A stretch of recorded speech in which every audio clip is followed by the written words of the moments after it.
Everything starts from awareness. Good leadership is simply catalyst. Focus on the reason and you'll find inspiration in anything. This impact continues to grow. Conversation about intentionality. If you change nothing, nothing will change. Hello, everyone, and welcome to this episode of Project Spiral. I'm Abigail. And I'm Tim. It's great to talk to you on one of these blazing hot, humid Brooklyn days. I'm just informing everyone that I will be keeping my air conditioning on throughout this episode. But if you hear a distortion and you're like, Abby, why didn't you turn off your AC? It's because I prefer to be conscious during podcast recording. No, we prefer for better sound quality, actually. Oh, yeah. Okay, so I should turn it off. You should turn it off, and you should possibly have heat stroke. Okay. All right. Well, as long as we are clear about our priorities, then absolutely. Yes. At least we communicated. All right. I'm going to turn it off now. No, don't actually turn it off. No. I mean, thank you for respecting the unspoken desires of our audience. At least look how hear the silence. Just hear it. Bye. Kerplump as she fades, as she leaves the screen. No, turn it on. Turn it on. Please. It's like oxygen. Please. What is something that brought you hope this week? I have to think about this. I have an answer. Okay, well, you start. I'm very excited and inspired by Zoran winning the Democratic nomination for New York City mayor. I mean, Aidan has opinions. Sure, controversial stuff. I don't even want to get into his policies, but I just think it's really exciting that there's someone who a lot of people excited. Like friends I have who I have not heard talk about politics in any kind of hopeful way were out there canvassing for him. Seeing him win, I was like, okay, actually, I think there are people out there that can break through this dated, hopeless wall we built around ourselves. So that was incredibly full. Yeah, I didn't know that counted for this week. Okay. I guess it did. It did. But it was like a week and change. Okay, all right. Okay, sorry. Yes, election was a week ago, but I guess there's a actually no, it was actually less than a week. Yeah, it was exactly a week ago. But okay, never mind. There's an expiration date on hope, unfortunately. So I was only allowed to have 6 days of hope about that, and now it's over. So I'm so sorry. Anyway, I'm so sorry to have brought up an expired hope. Embarrassing. Yes. By very, very, very technical, very unique definition of a week. I'm gonna turn off my AC again and exit from the conversation. Okay. All right. Bye. Okay. Bye. No. Goodbye. As she turns into a dribble of sweat. No, but as you're unconscious, I'm going to steal your idea that it definitely was a very hopeful week with Mamdani winning. I'm just saying that when there's people that want to make a change and the whole city coming together in a really cool way, you can. And there was a clear kind of shout out against the Democratic establishment. And so thank you for that idea, Abby. I really appreciate it, and you will be remembered. You will indeed. This is the last you'll ever see of her on this show because, as we've discovered, there was a real choice between AC and her consciousness, and we picked no AC. So thank you, everyone, and enjoy this incredible episode. Here's me. Hi, I'm Tim, and you're going to enjoy me for much more. Okay. I'm resurrecting because I leave immediately things fall apart. Immediately things fall apart. They did kind of fall apart. I was running out of things to say. I would have just ended the episode. We wouldn't have been able to talk to our guest, actually. Okay, I know, it's true. We would just would have been kind of careened off and just been All right. Well, speaking of our guest, tell us a little bit about Aidan. Aidan is a super cool guy. I'm going to read a little bit of his bio for you.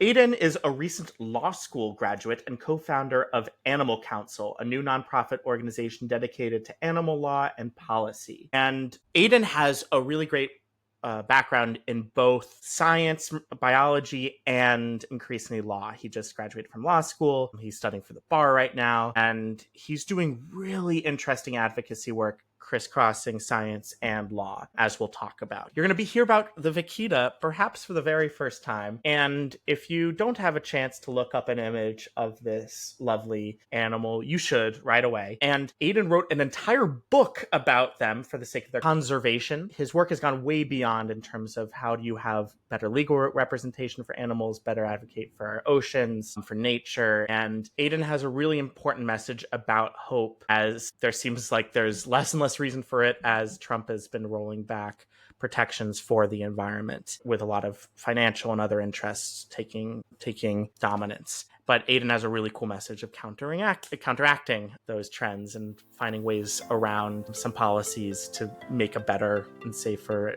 environment. Abby, was there anything that you particularly liked in this episode? I mean, I just think we've often spoken about how in the conversations about hope, we tend to shy away from the environment because it terrifies us, because it seems so hopeless. So I'm really excited that we have an opportunity today to speak to someone who is working on exactly that issue and actually given us some pretty good reason to hope. Hope you enjoy. Enjoy the show.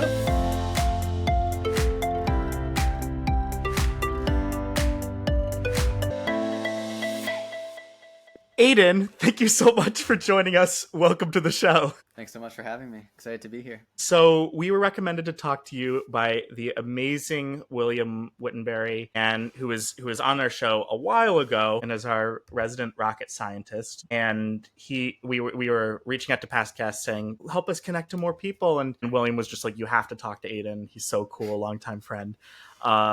So doing, you may be the only person I know of involved in both nature advocacy and animal rights advocacy through law. That's so freaking cool. Animal Counsel has an octopus with a gavel, and first of all, I just have to say I wore a shirt specifically for the occasion, which is an octopus riding a bicycle, a two-seated bicycle to be exact. But I'm just very curious, quickly, how did you get to that? Yeah, so we were kind of like brainstorming logos for a few weeks, and Animal Counsel, we plan on focusing on kind of like three broad areas of animal/wildlife law: wildlife, domestic/farmed animals, and then rights of nature / like animal rights, like more conceptual rights-based approach. The octopus kind of fit all three categories really well. Obviously, yes. Wildlife, but then also like rights of nature, animal rights, because just how intelligent they are. They're just there's been a lot of talks about them in terms of in the rights world, and also in the domestic world. They're currently being farmed for food in a lot of places, so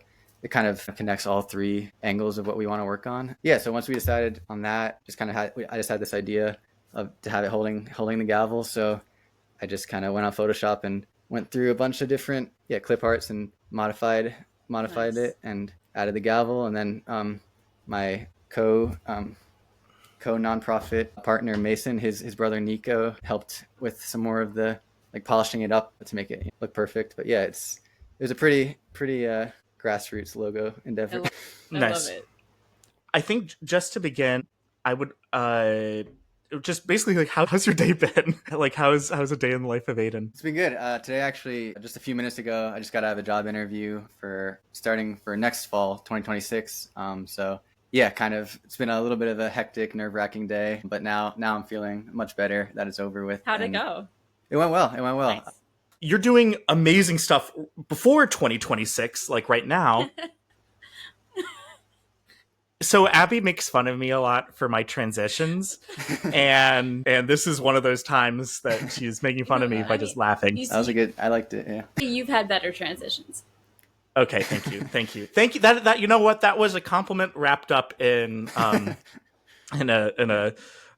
insulting laugh. So. Okay, so just to begin with, just tell us your story behind your advocacy. And I know your interest in animal rights and advocacy began with one very specific species, and it's expanded a lot since then. But just tell us about how you got interested in this unique and awesome field, a needed field. Yeah, so I grew up just always out in nature. My mom is a science teacher and sort of always, just raised me and my siblings to love nature and animals and to always be outside and really just experiencing it. And that really is the only way to love something, is to experience it. And then the only way to to eventually protect something is if you love it and care about it. So that was definitely the real first piece of the puzzle, was just falling in love with nature. And then when I was 10 years old, I was just scrolling through the internet looking at whale facts. I was just I've always been interested in whales, and I came across the Save the Whales website, which had a little thing in the corner about the Vaquita porpoise, which I hadn't really heard about before. And I saw that it said there were only 250 left in the world. That was really my first ever. That was the first time I really reconciled with modern extinction in my life. At the time, I was a big dinosaur kid as well, so I knew what extinction was, but I just didn't really process that it could happen to the animals that are all around us today. I think my mom sort of kept that dark side of things from me at that age. But I learned about the Vaquita, and it just sort of hit me really hard, just how dire the situation was and how essentially nobody even knew about it. And for a little background on the Vaquita, it's a species found only in the northern Gulf of California, Mexico, the Sea of Cortez, also known as. At the time, there were around 250 left, and today they're down to around 10 or 12 individuals. Wow. Remaining. Yeah. And that is at the hands of accidental entanglement in gillnet fishing, which fishermen set out these walls of mesh nylon in the water, and they're practically invisible, and they're primarily being set out for fish, specifically another critically endangered species of fish called the totoaba, which again is only found in that same ecosystem. And this fish, their swim bladders sell for tens of thousands of dollars on the black market for bogus scientific, medicinal purposes that have no scientific backing. But nevertheless, these organs inside these fish are worth, again, tens of thousands of dollars each. So there's a really strong incentive for these fishermen to fish illegally and to put food on the table, essentially, because there's these really, really strong economic factors in play. And the Vaquita porpoise is just an innocent bystander in all of this, completely not targeted, but just similar size as the totoaba fish. They're both around 5 feet long, and it gets trapped just as easily in the nets, which again are really difficult to detect even with their echolocation. It's just too thin of mesh, and they've been getting entangled like that for decades, and it's quite a dire situation, as you can tell. Yeah, it's crazy because I literally hadn't heard of them before this. It's crazy that it's gone down in number, even in our lifetime. Side note, I was on a call with some friends last night, and I told them I was going to talk to you, and you knew a lot about vaquitas. And we were like, we have no idea what a vaquita looks like. So we looked them up. And so you dominated about like 20 minutes to 30 minutes of our conversation where we just were looking up pictures of vaquitas, and they are the cutest animals in the world. Yeah, they're just these giant eyes. I know you shouldn't save an animal just because they're cute, because they're needed. It's just like, come on, guys. What are we like? Yeah. Like The panda of the sea, they're called. The panda. Oh, they call that. I can totally see that. I can totally see that. And so thank you for that addition. But I know what your work did. Wait, like your work. To me, can I just? What? Sorry, I just want to interrupt really quickly. What? I'm just gonna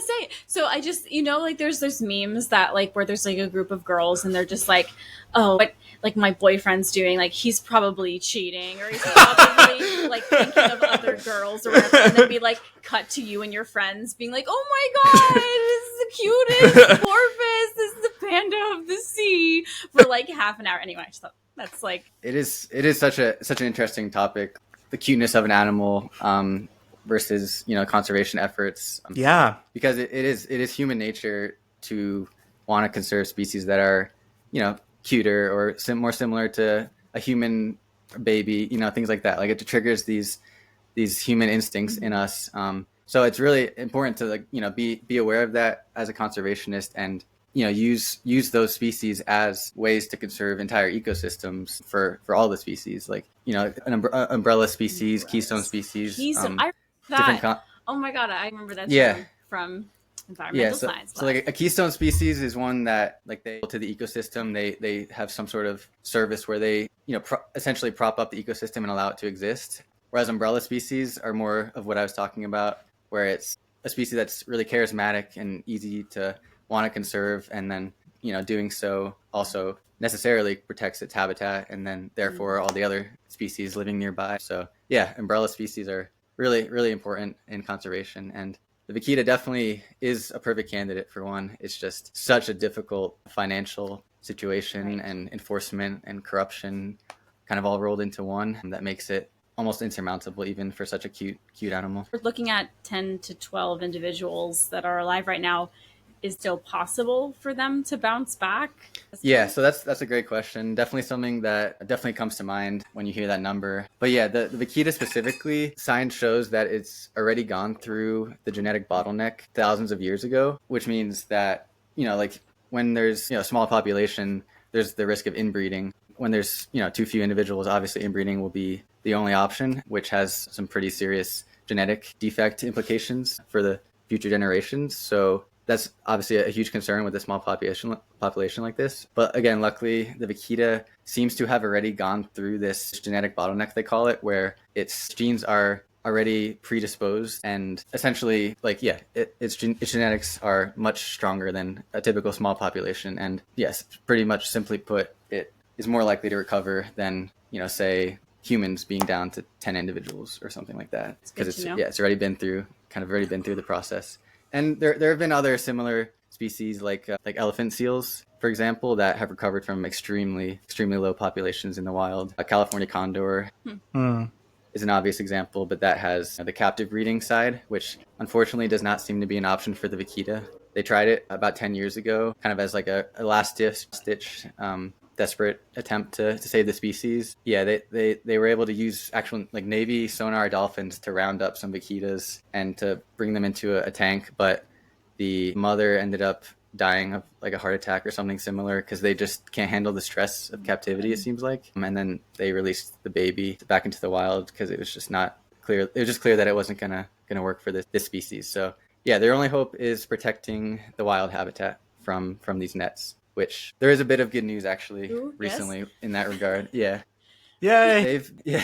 I know it's not much of it, but yeah, there's in the last few years, the Mexican Navy has actually been installing these giant concrete block pylons into the seafloor that have just a metal hook on top, or maybe multiple metal hooks on top. And it's just kind of what you'd expect. It simply is to rip up the nets or to catch the nets and to deter fishermen from putting them in the first place, because nets are pretty expensive still, and if in a certain area your net's just going to get ripped up instantly, there's no point in putting it there. So there's actually been, at least over the last few years, there has seemed to be a pretty noticeable decrease in illegal fishing activity in the Vaquita's habitat, primarily because of these blocks, it seems. So yeah, that's a really kind of promising development that kind of shows what really simple practical solutions can do sometimes. Sometimes it's not about the law on paper. Sometimes it's just some smart people, engineers, just thinking about how to physically stop an activity from occurring. So yeah, it's really interesting to kind of see all these different sides of conservation come together. What I find so cool is that you're not just talking about the environmental issues and promoting species that should be saved, but you're looking at practical solutions for dealing with these issues. In this case, it's so interesting. Just there are literal physical things that you can do. And I know that you are really passionate about combining the law and conservation. And I'm just curious, what ignited your passion about combining those two? What got you interested in both law and protecting the environment? Yeah, so I kind of always grew up thinking I was going to be a scientist. I just always wanted to be a marine biologist or something similar. I really just saw myself out in the field working with animals, doing research, things like that. And this continued during my Vaquita advocacy. But over the years, I just became increasingly frustrated with the clear science being ignored by policymakers, not only with the Vaquita, but just in general. It's such a common thing where scientists, have very clear evidence of something that needs to be fixed, and either through not communicating it clearly enough or just extreme financial powers at play in terms of lobbying, one reason or the other, it doesn't always transfer to policy, which was really, eye-opening and frustrating growing up. Kind of, you sort of just think if a law is passed to protect something, you kind of check the box, move on to the next thing, But I saw with the Vaquita, we successfully petitioned the president of Mexico to ban gill nets in the northern Gulf of California in 2014, I believe. And wow, so we all were super excited, of course. and we sort of thought this was, the final step, the final piece of the puzzle to save the species. So you were involved with that in And- 2014 in petitioning Mexican Yeah, government? I got started in 2010. Okay, wow. And then, so it was, that was right after I had joined forces with William Wittenbury, who, again, you have already interviewed. Yes. Him and I were the first two presidents of the Muscle Club, which is a nonprofit organization that, mostly dedicated to Vaquita stuff. At least historically. William found my website about the Vaquita, and the club was already doing a lot of work in the Vaquita space, and he saw that I was also involved and reached out, and we kind of got connected from there. And eventually we petitioned the president of Mexico to ban the gill nets, and the petition got about 100,000 signatures. A few months later it was banned. Can't necessarily take full credit, but either way, he definitely saw the petition, and they acted how the public wanted them to act, and the nets were banned. But as we have seen, it's not that simple. Mm-hmm. There was just, the foundation was just not stable enough to adequately enforce, this ban. When you have this many people that rely on fishing as their livelihood for themselves and their families, and then you take it away without any sort of real program in place to, as a backup, it's just obvious that illegal fishing is going to be the incentive. And it's simply, the law just wasn't really enforced adequately for the decades since, and it's led us to this current situation. But again, these concrete blocks in the water seem to be having a real impact, and cool. Maybe just in the nick of time. I definitely, I think, interrupted you when you were talking about how you got involved law side of things. Basically, I wanted to be a scientist. I knew I wanted to be involved with wildlife one way or another. But just, over the years through the Vaquita advocacy, kind of seeing where the disconnect between the clear science and actual things changing in the real world, that disconnect was frustrating to me, and just kind of made me realize that I would feel much better being kind of at the closer to the finish line in terms of the process of protecting species. I want to be on the law and policy side, making sure that the science is adequately interpreted and applied. And that's sort of, I would say, the transition. When you were talking about how the fishermen, that the environmental policy was sometimes at odds with the economic realities on the ground, what it made me think of is just saying that you can't, how you separate animals and humans as much as we can. And even in advocacy, you can't just advocate for one thing and then ignore the other. I'm so interested because already in your work, you combine law and conservation, sustainability, and you have to think about this environmental stuff. So it's so interesting that you already seem to be thinking in a lot of spheres and overlapping circles. But just as a scientist and as a writer, how do you keep the bigger picture? How do we do that as a society? That's just a huge question that just popped up in my mind. Yeah, I mean, I think something that I noticed just as I've gotten into the environmental space more and more, it's honestly unavoidable to sort of deal with interdisciplinary aspects of this field. I certainly come to it with a very narrow just love for wildlife. I want to conserve wildlife. That's where I'm coming from in the first place. But as I said, with the Vaquita, banning gill nets, if you don't support the community that's hurt by the ban, it doesn't help anyway, because they're just going to be forced to break the law, essentially. And it's not sustainable in the end. And that's part of what sustainability is for the people. Exactly. So it really is just an unavoidable part of environmental law, environmentalism in general, just how many different pieces fit in. Like you said, humans, we can't operate outside of a human system. We are humans. Our law, our legal system, our science is all based on being humans. And that's just something that we have to accept and, work within to conserve species. So interesting, because I feel like it's the process as I'm seeing it with the interconnectedness of it all. Because I feel if I were think, because you see this issue, you're passionate about it, then you see change can happen. It isn't necessarily with fighting with the lawyers and all the lawmakers who are in your way. It's joining their ranks and kind of like taking them down from the inside is what it feels like to me, of like, okay, you can like keep pushing up against this wall, or you could like run around to the back and then like take down the wall from the inside and then work with like, I just think that's such an interesting, I feel like a lot of people don't think like that, and they just complain a lot about the way things are. Do you know yet what your goal is? Like, do you want to go into politics? Are you like what type of lawyer? I don't know. Just what's like on the horizon for you? Yeah, so I definitely, my ultimate goal is to be a wildlife litigator, basically suing groups or the government whenever they aren't protecting a species as well as they should be. The Endangered Species Act is kind of the main law in the U.S. that protects obviously endangered species, and it's a really strong law on paper. It's unfortunately under attack right now, but the law itself on paper is extremely strong and protective of endangered and threatened species.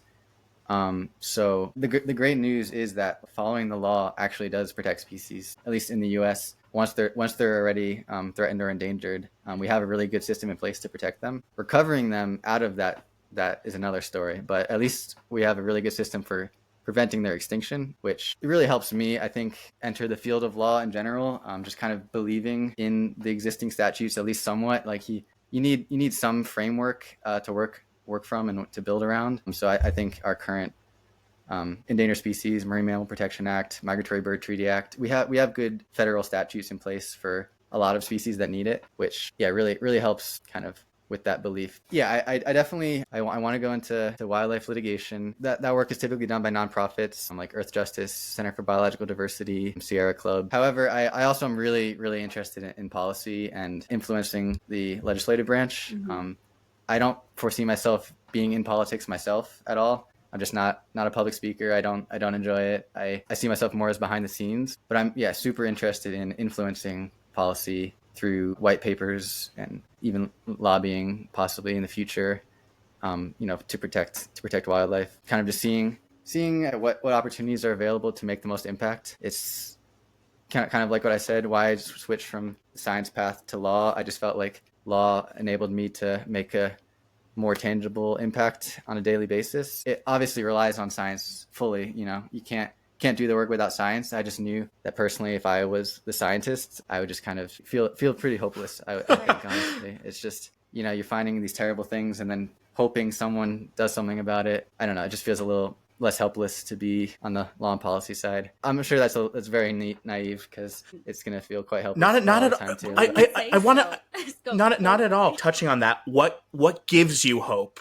with that combined scientist law perspective that you may not find in what that either scientists or people in law don't normally have? Where do you find that for yourself? Yeah, honestly, I think one of the biggest things I find hope in is something that's fully based in science, which is that like wildlife and ecosystems are remarkably effective at like rejuvenating and rebuilding themselves within years, not even decades. Like these marine protected areas in the ocean, they banned fishing for 5 years and it's completely different ecosystem. All the sharks are back, the fish are back, everything is thriving. Just seeing how simple it is to actually protect these species, it's truly just don't kill them and they'll be fine. So it's that alone gives me so much hope that the default for the wild, for wild spaces is to recover and to thrive as long as we just kind of take our hands off and let them do that. So yeah, things like marine protected areas, that's kind of where I really see the future of wildlife conservation. The 30 by 30 initiative is a really great new thing that's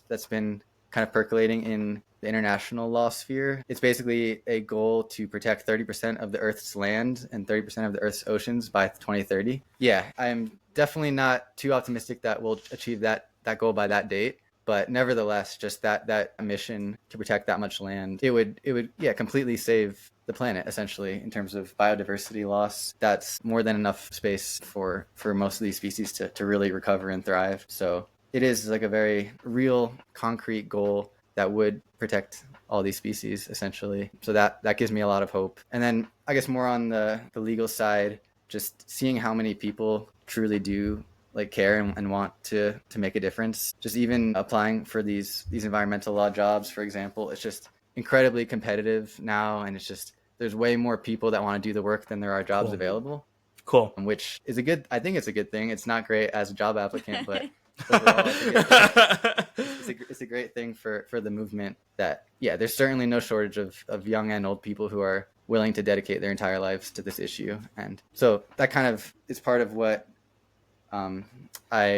what we want to do with Animal Counsel, is to kind of create a nexus between students and young people and experts in the field who are already doing this work, and sort of create more opportunities for people who want to do the work to do so without having to get hired by a super prestigious job. You could just do the work. And that's something that it's been a big part of my entire life. It's just whenever I feel hopeless, just kind of jumping in and actually trying to change something at least. And it makes a huge difference in, your psyche, and in the aggregate, it makes a difference to, the cause as well. If everybody is jumping in and doing small things, it really does add up and make a difference. So I think those things give me a lot of hope. There's so many things I love about this. First thing that popped into my mind when you were talking about the Endangered Species Act and how it's a piece of legislation, maybe doesn't go far enough, and maybe it's not utilized effectively. And what's the word? When the law is listened to, what's that called? Enforced. Enforced. Thank you. Yeah. Listen, cried the law. Whatever, bro. Not enforced well enough, but it is a good piece of legislation. And it feels I feel like that's similar to advice people give just about activism in general. Instead of just your own thing and kind of blazing your own path, look at what has already been established. Look at the people who are already fighting, who already have established a system and an infrastructure and legislation or whatever it is, and work with them. If we're looking at a legislation that's already happened that actually is pretty good, that's we're not starting from zero in what's coming next. There is stuff to build off of and make even better and improve. So I just think I was really happy you mentioned that, because even that knowledge that there is something to build off of, really helpful. And you're talking about Rebecca Solnit on this show, but have you read Rebecca Solnit? I don't think so, Okay, honestly. I've been really slacking with my reading, honestly. I haven't either, to be honest. Navi keeps quoting it. Yeah, I know. It's annoying, actually, to me that you haven't, to be honest, but it's fine. I'll keep quoting her every episode. Yeah, then I won't have to read it. Anyway, she's a fantastic essayist, and she writes a lot about hope. And her most recent book is called No Straight Road Takes You There, and it's all about the environment and hope, and kind of the intersection of those two topics. And one of her main topics, or her main theses that she comes back to frequently, is how frustrated she is with the idea of environmental doom and gloom, and how so much of the rhetoric right now in so many different aspects of the environment, with say climate change, species going extinct, all these different ecosystems that are falling apart. She's I constantly hear people being it's too late. We're past the point of no return. It's too late. We can't, there's nothing more to be done. And she's what a useless thing to say. Because she's there's always something to be done. There's always something, maybe some things we can't change. Maybe some things are beyond repair. But if you hear that over and over again, you're going to believe that there's nothing you can do. So then why would you even do anything? But if you even have a little suggestion in your brain of okay, things are pretty bad, but if we try, we actually might be able to do something, then you're going to be able to do it much more readily than if you believe that you can't make a change. And so I think that you're setting a very good example of, it's not it's easy, you're in law school, you are, you've spent your whole career so far working on this issue. It's not you just woke up and decided, okay, I'm going to do this today. But you're doing it and you're actually making a change, and there's been tangible results already. So I just think that's really, really cool. Thank you. Yeah, no, I really appreciate that. Yeah, no, it's certainly, some days it's very, very overwhelming, and yeah, just easy to feel that doom and gloom of biodiversity crisis, climate change, all rolled into one, lack of political willpower, all those things. There are some serious issues that we have to solve. Yes. But that is those are the issues we have to solve. That is our only option, really. I don't know. You can't just let the world burn and then not do anything about it. I feel like we have to, like you said, there's so many little little improvements that we can make that add up to big improvements. It's very rare for one individual person to be able to control a huge area of law and policy or science or anything, but everybody has their 1% of like the world that they can influence, and you have this finite amount of time that you can spend working on whatever you want. And I think the only way that I keep the hope alive is by like knowing that I'm working on these issues and doing something at least, because I hearing all the bad news, and then just it's very easy to give up, obviously, and to kind of throw in the towel and not want to do anything. Like I do feel that, I feel that impulse some days, of course, but I found that nothing makes me feel better than actually trying. And again, it's literally the only option. Like we can't we can't just accept our fate. If enough people actually believe that and change things, it actually will make a difference. It might not completely reverse all climate change impacts, of course, but there's just so much that we can do. So many species that can be saved by one policy decision.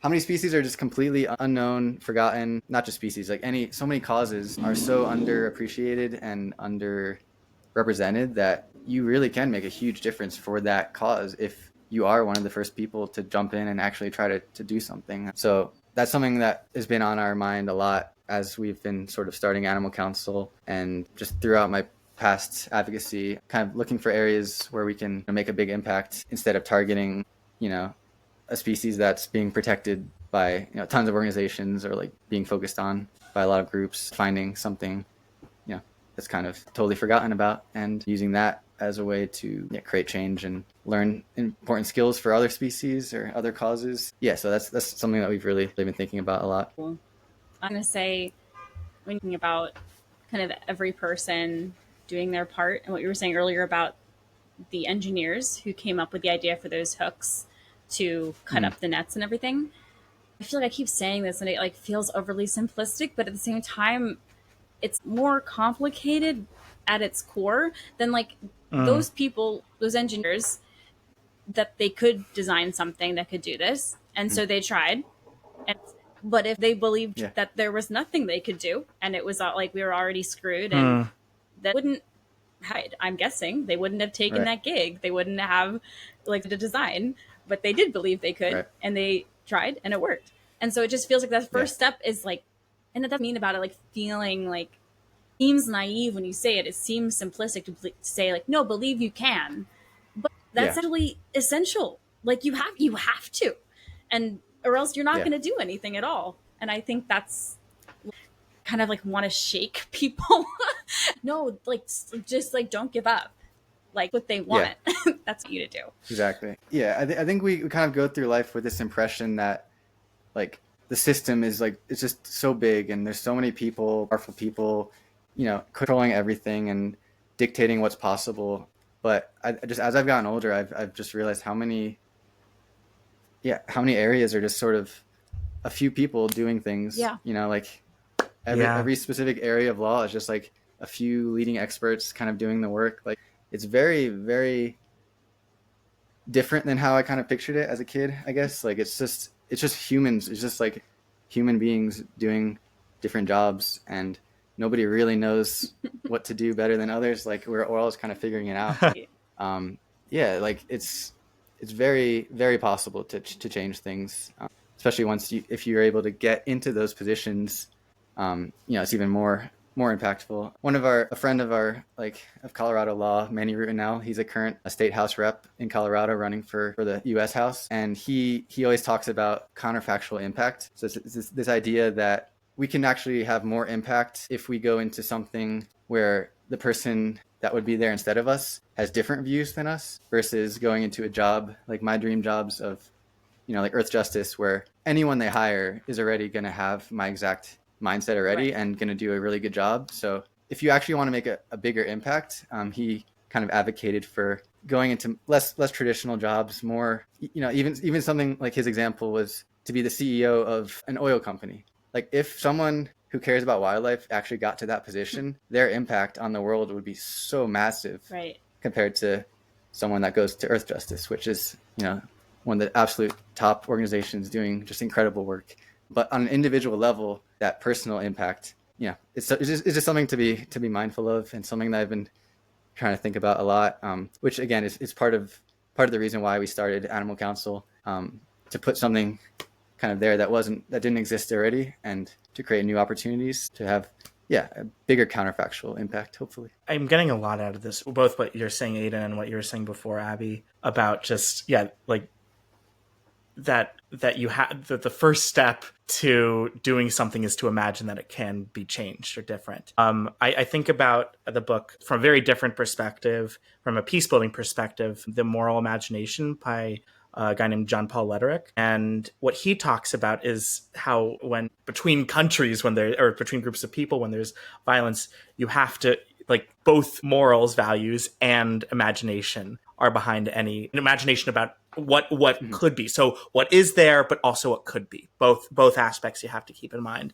when you picture how can a world be different. And we often lose one of those sides, either the moral side or the imagination side. And but what I'm just struck by what both of you are saying is that is just to have that moral imagination again as any first step. So be aware what's there, which, like, maybe the moral is science matters, these species matter, but then the imagination side, like those engineers, or what you've done with Counsel, and through the other advocacy that you've done, and through your petitioning of saying, like, hey, not only can we do something, but the world can do something, and here's practical ways that you can help save the Vaquita or other whales, or the large or 30% of the ocean. I'm just struck by how both of those aspects are necessary before any type of change is necessary. You have to be able to imagine it. One other aspect I wanted to ask you about is just saying, like, we were having the balance between, like, the top and the top down, bottom up. So, like, how do you, and I'm also interested by this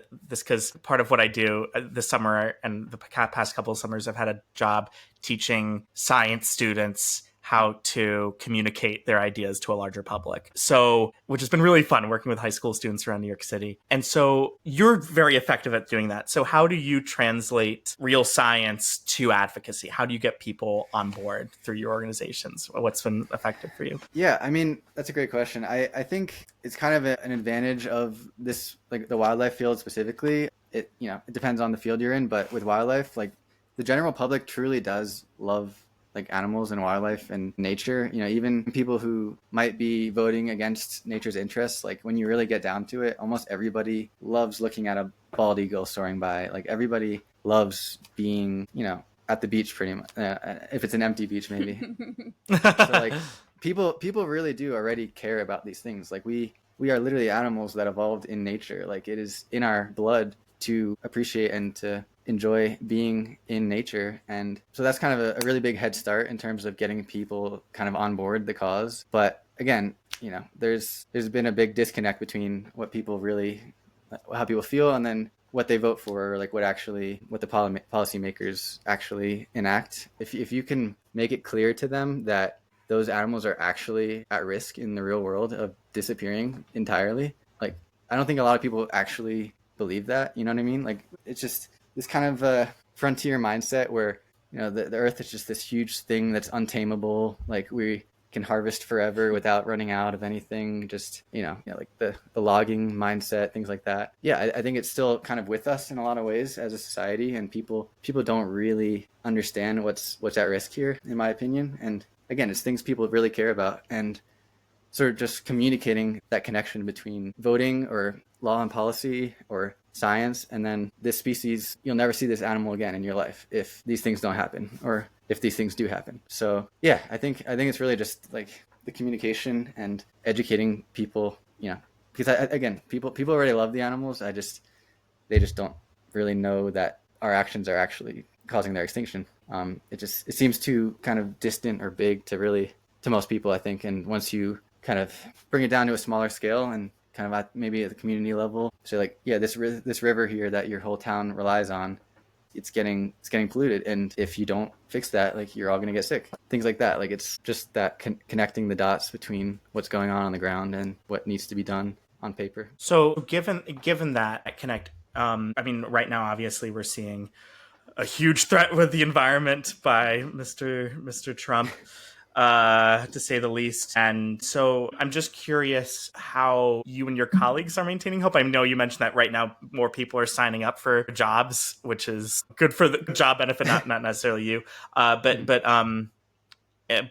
just saying, like, how do you, like, even through what Trump is doing, how are you maintaining hope during this time? And what do you say to a wider world where there's just saying, like, things feel a little bit out of our control? For these next 4 years, federal environmental law is a bit of a non-starter, it seems, at least until midterms. Like, it's going to be impossible for anything positive to happen environmentally on a federal level. But luckily, we have 50 states that have their own laws and environmental programs and their own constitutions, obviously, that provide this framework to have a complete, a very similar impact, just more of a piecemeal approach. And above federal level, like, international law is an entire field. And as I was talking about with the 30 by 30 initiative, international law is a huge opportunity for protecting species and the environment on a larger scale. Yeah, I mean, obviously international law is one of the most important tools for a lot of things, because so many, especially involving land protection, so many things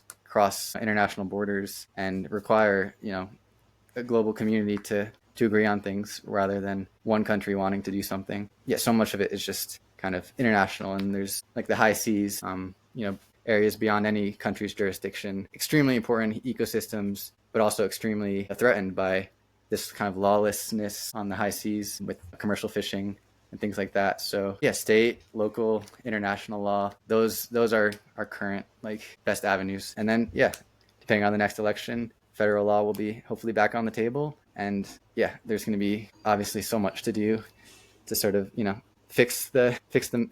up the mess a little bit. We've talked about so many things about how people can get involved. I love the focus on the state level, the local level, and federal right now, which doesn't feel very hopeful. Let's just speak to, let's give some advice to our listeners. Yeah, narrow it down. If they're concerned about certain species who are endangered, who are going extinct, what is something that you can share with our listeners that they can do right now that's a tangible thing to make a difference? Yeah, so a really great thing is, especially right now with all these political attacks on environmental law, this is pretty much the best chance possible to actually call or email your local representatives and senators and just really make your voice heard. Because obviously I think this morning the Senate just passed their version of the bill, and now it's going back to the House for this big budget reconciliation bill. And now is a really important time to make your voice heard. Make sure that people know that their voters actually do care about these issues, because right now things are just very much in flux at the federal level, and it really does make a difference. There were huge public lands sales that were originally planned that have been taken out of the Senate version because of how many calls Senator Mike Lee was getting. So that is something that really, really does impact, because again, they know they want to get reelected, and they know that the people calling them are the ones who decide that, essentially. So that makes a difference. And then honestly, just diving into research, getting educated on whatever interests you the most. That's how it started with the Vaquita. I just was researching whales and found this really rare tiny porpoise that I felt needed a lot of help. And yeah, I think just finding something that kind of triggers that fire in you, and just diving into the research and learning more about it. And then that allows you to then kind of figure out which of your skills would be most beneficial towards that cause. Again, I said I like writing, so I knew law and policy was a decent option in that way. But yeah, it's if you're a painter, then doing incredible paintings of Vaquita it's made a huge difference in a lot of ways, in terms of advocacy, especially with a species that's so rare that there really are no good photos in the wild. The only photos of vaquitas alive in the wild are just kind of their backs and fins sticking out of the water. They're just so elusive and rare that, yeah, artwork has been a really important part of the Vaquita advocacy effort. So, or if you're an engineer, create a concrete block with a hook on it, whatever it's your skill set and passions, just dive in. And Get it. And that also kind of leads to, at Animal Counsel, we're really just getting started this summer, but we're really, really interested in hearing from people and collaborating with people. And yeah, we would love any thoughts or questions for how we can kind of work together and get involved with some cool projects. That is an awesome transition to our last and final question. Our last and final question, which is, if people want to be involved with the amazing work you and Animal Counsel are doing, what's the best way to do that? Yeah, so or if they want to be in touch with you. Yeah, so our website, animalcounsel.org, it's all up and running now. It has a contact page on it, and on that contact page, you can fill out a form to reach out to us, or just email us at contact@animalcounsel.org, COUNSEL, like legal counsel, not like a council of individuals. It's kind of a pun we did there. But yeah, we're really interested in hearing from people, and because again, we're a brand new organization, and we're sort of trying to navigate this landscape and figure out where our voices are going to be most impactful. Thank you everyone so much for listening to this episode of Project Spiral. We would love to hear from you. We'd love for you to get involved. The best way to do that is to follow us on Instagram. We are at Project Spiral, so go check us out, follow along, send us a DM, or you can email us at projectspiral@gmail.com. We are also on TikTok. We are also on LinkedIn. And we would love it if you can do nothing else at the end of this episode, please leave us a review. That is the best way for us to get the word out about this podcast. If you're in New York, please join us for our monthly Lyceum meetings, where we basically do teach-ins at each other's apartments and cultivate a practice of hope. Aidan, thank you for taking the time. And it's so nice to meet you. We're so excited to follow along with the work you and Animal Counsel are doing. We can't wait. We keep saying this. We have to do a follow-up episode in, a few months, hear all the progress you've been making. And yeah, best of luck with everything. Yes. Yeah. Thank you so much, Aidan. Yeah, thank you both. I really enjoyed our conversation. Thanks so much for having me on. It was a great time, and I'm glad to be able to share some of the work we've been doing.